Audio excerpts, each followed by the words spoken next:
बीते दिन 3 महीने बाद शिवसेना सांसद संजय राउत बेल पर जेल से बाहर आ गए। जेल से छूटने के बाद संजय राउत ने जेल में गुजारे दिन और कोर्ट से मिली बेल को अपनी बेगुनाही के तौर पर पेश किया। संजय राउत की जेल से बाहर आने के बाद एक बार फिर महाराष्ट्र की सियासत में नए नए समीकरणों की चर्चा शुरू हो गई। आखिर संजय राउत की हार्ड एंड सॉफ्ट वाली नई पॉलिटिक्स क्या है?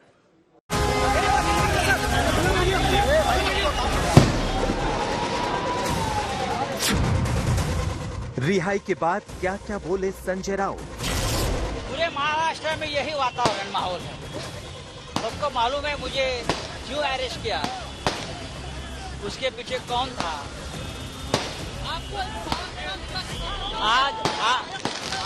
आज न्यायालय ने भी बताया कि मुझे बहुत गैर कानूनी तरीके से अरेस्ट किया।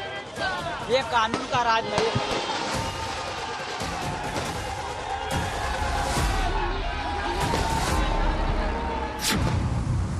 संजय राउत की जुबानी जेल की कहानी। जो मुझे भुगतना था, मेरे पार्टी को भुगतना था, हमने भुगत लिया है। मेरे परिवार ने बहुत कुछ खोया है। होता है ऐसा जिंदगी में, राजनीति में हम लोग, लेकिन इस प्रकार की राजनीति देश के इतिहास ने कभी न देखी है।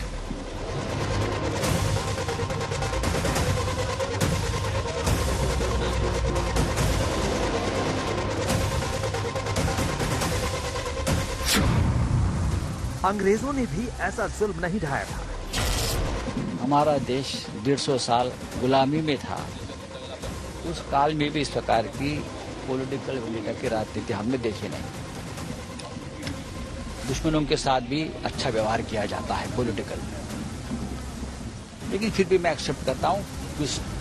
मैं पूरे सिस्टम को दोष नहीं दूंगा।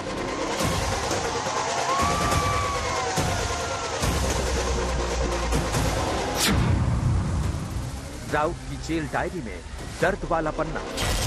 3 महीने के बाद हाथ में मैं घड़ी पहन ली। जेल में घड़ी पहना बैन होता है। घड़ी भी मेरा लूज हो गया, देखो घड़ी लूज हो गया मेरा, सब कम हो गया। जेल में रहना कोई अच्छी बात नहीं होती। अब बात संजय राउत की, क्योंकि संजय राउत 100 दिनों के बाद जेल से बाहर है। राउत को ईडी ने जमीन घोटाले के आरोप में गिरफ्तार किया था। पीएमएलए कोर्ट ने संजय राउत और प्रवीण राउत को जमानत दे दी। इस वक्त का ताजा अपडेट यह है कि पीएमएलए कोर्ट को बॉम्बे हाई कोर्ट में ईडी की तरफ से चुनौती दी गई है। बीते दिन ईडी ने पीएमएलए कोर्ट के फैसले पर रोक लगाने की मांग की थी, लेकिन हाई कोर्ट ने स्टे लगाने से इनकार कर दिया था। आज मामले की सुनवाई होनी थी, लेकिन नहीं हो सकी। अब कल यानी शुक्रवार को इस केस में बॉम्बे हाई कोर्ट सुनवाई करेगा।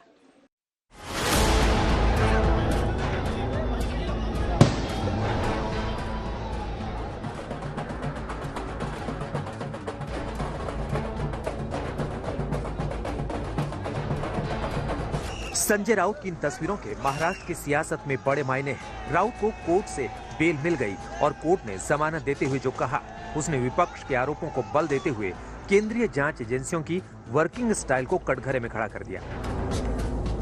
कोर्ट ने शिवसेना सांसद को जमानत देते हुए ईडी की कार्रवाई यानी गिरफ्तारी को अवैध बताया है। अपने ऑर्डर में कोर्ट ने राउत के खिलाफ हुई कार्रवाई को विच हंट की कार्रवाई बताया है। कोर्ट ने यह भी सवाल किया कि ईडी ने राउत को तो गिरफ्तार कर लिया, लेकिन भूमि घोटाले के मुख्य आरोपी राकेश और सारंग वधावन की गिरफ्तारी क्यों नहीं की?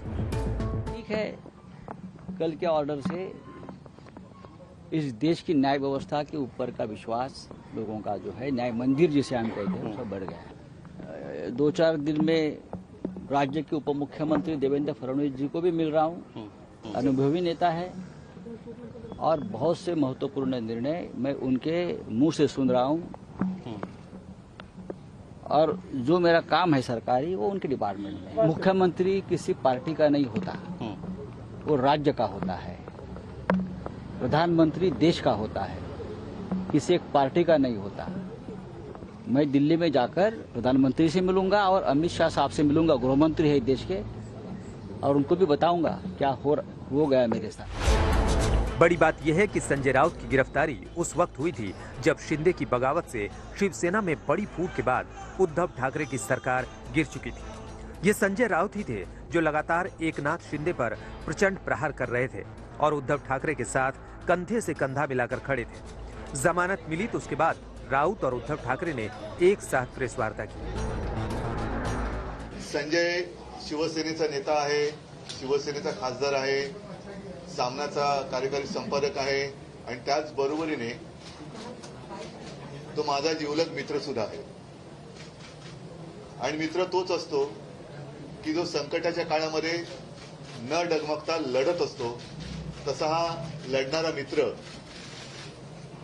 संकटात केवळ सोबतच नाही राहत आहे, तर तो लढतोय। हालांकि जमानत पर जेल से बाहर आने के बाद संजय राउत बहुत कैलकुलेटिव बयान दे रहे हैं। जो मुझे भुगतना था, मेरे पार्टी को भुगतना था, हमने भुगत लिया है। मेरे परिवार ने बहुत कुछ खोया है। तो होता है ऐसा जिंदगी में, राजनीति में हम लोग, लेकिन इस प्रकार की राजनीति देश के इतिहास ने कभी न देखी है। गिरफ्तारी से पहले तक बीजेपी और शिंदे के खिलाफ राउत की जुबान पर तलखी थी, लेकिन अब तेवर बदले हुए हैं। वहीं दूसरी तरफ शिंदे गुट की जुबान भी राउत के लिए बदली है। शिंदे गुट के नेता अब राउत का स्वागत कर रहे हैं। महाराष्ट्र के मौजूदा कृषि मंत्री तो राउत को शेर बता रहे हैं। ते सन्माननीय लोकप्रतिनिधी आहेत, ते आज आता कोर्टाने त्यांना सोडलेले आहेत। पुढची कारवाई जी होईल ते कोर्ट निश्चित करेल, परंतु आता त्यांना लोकशाही पद्धतीने कोणाला किती दिवस ठेवायचा हा कोर्टाचा मुद्दा आहे आणि कोर्टाने ते जमानत दिली, त्याचा आम्ही कोर्टाच्या निर्णयाचा सर्व सन्मान सर्वांनी करायला पाहिजे। शेवटी कोर्ट आहे, कोर्ट जो निर्णय देतो ते सर्वांना मान्य आहे। जमानत पर राउत बाहर आ गए। आगे की रणनीतियां क्या हैं, पत्ते खोलने को तैयार नहीं, लेकिन फडणवीस की तारीफ और प्रधानमंत्री से लेकर गृह मंत्री से जल्द मुलाकात करने की बात कहकर महाराष्ट्र की सियासत में नई चर्चा जरूर छेड़ दी है। आज तक ब्यूरो।